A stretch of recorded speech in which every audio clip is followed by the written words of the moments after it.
కి కాంగ్రెస్ పార్టీ అడుగుతా ఉన్నా, నీవు గెలిచిన తెలంగాణ ప్రభుత్వం ఏర్పడిన ప్రభుత్వం ఇక్కడ కూడా మిషన్లే ఉన్నాయి. మరి నువ్వు ప్రభుత్వాన్ని నడుపుతున్న కర్ణాటకలో కూడా మిషన్లే ఉన్నాయి.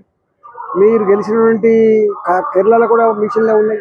అంటే నీవు గెలిస్తేనేమో మిషన్లు పనిచేసినట్టు, ఎలక్షన్ కమిషన్ పనిచేసినట్టు, నీవు ఓడిపోతేనేమో ఎలక్షన్ కమిషన్ పనిచేయనట్టు, ఓట్ల చోరీ జరిగినట్టు. ఇది ఎక్కడి దిక్కుమల్ల ఆలోచన? రెండవది, ఇప్పుడు చాలా మందికి హైదరాబాద్ ఉంది, ఒక సంవత్సరం ఒక ఏరియాలో ఉంటాం, ఇంకో సంవత్సరం ఇంకొక ఏరియాలో ఉంటాం, ఒక సంవత్సరం కిరాయికి ఇంకో ఏరియాకి పోతాం, ఊర్లో ఓటు ఉంటుంది, పట్టణంలో ఓటు ఉంటుంది. ఇవన్నీ సరిచేయాల్సిన అక్కర రెగ్యులర్గా జరుగుతూనే ఉంటాయి. ఈ ఓట్ల కొత్త నమోదు ప్రోగ్రాం కానీ, ఈ డబుల్ ఉన్న కాడ తీసేసుకునే ప్రోగ్రాం కానీ, ఈ నిరంతరంగా ఎలక్షన్ కమిషన్ చేసే ప్రక్రియ.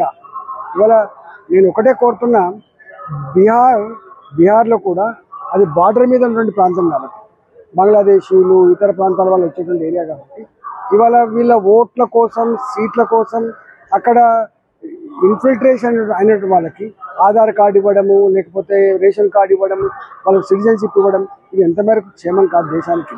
ఇవాళ రాజకీయాల కోసం, అధికారం కోసం దేశ భద్రతనే పరంగా పెడతా అంటే ఇది మంచి పద్ధతి కాదు. ఇవాళ ఇలాంటి చౌకబారు ఆరోపణలు మంచిది కాదు. Election commission autonomous body, supreme court కూడా ఆల్రెడీ జడ్జిమెంట్ ఇచ్చింది. దాని ప్రకారంగా అది నడుస్తూనే ఉంటుంది తప్ప దానికి పార్టీకి ఏం సంబంధం ఉంటుంది, ఈ ప్రభుత్వానికి ఏం సంబంధం ఉంటుంది? ఈ మాత్రం అవగాహన లేకపోతే ఎట్లా?